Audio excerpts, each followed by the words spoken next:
A man down on his luck comes here to North Carolina only to stumble into a new career. And as Caitlin Coyner explains, it involves a game you might find yourself playing at a backyard barbecue today.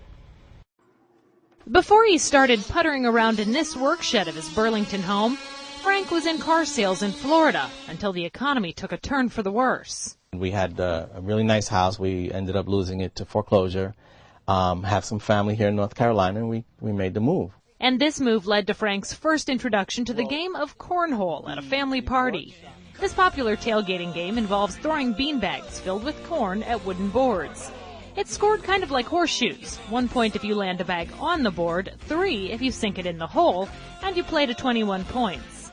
After playing, Frank decided to try making his own set of boards and then put them on Craigslist. So I threw it up there for $100, and I get a phone call the very next day, and this lady could hardly breathe, and she said, do you still have those cornhole boards? Can you meet me in the parking lot?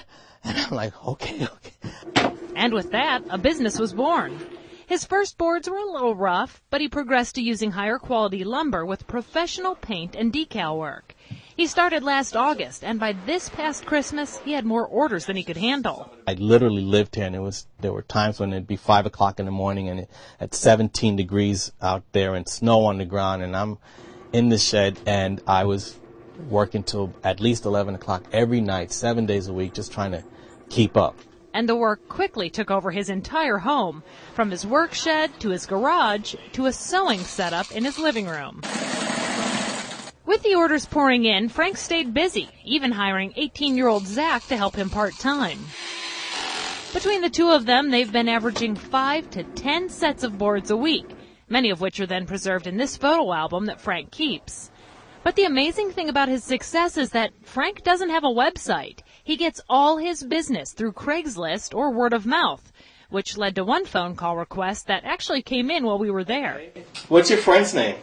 Most boards, including a set of homemade bags sewn out of duck cloth, run about $150 total, give or take, depending on how elaborate you want your designs to be. It might seem like a lot for a backyard game, but for avid cornhole fans, the price is worth it for the quality work Frank does. When it comes to designs, Frank said he can do pretty much anything. For example, one Marine came in, brought this sweatshirt and a patch.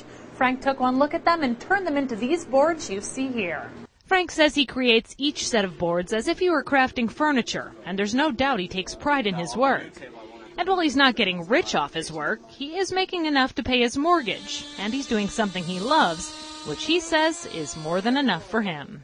In Burlington, Caitlin Coyner, ABC 11 Eyewitness News.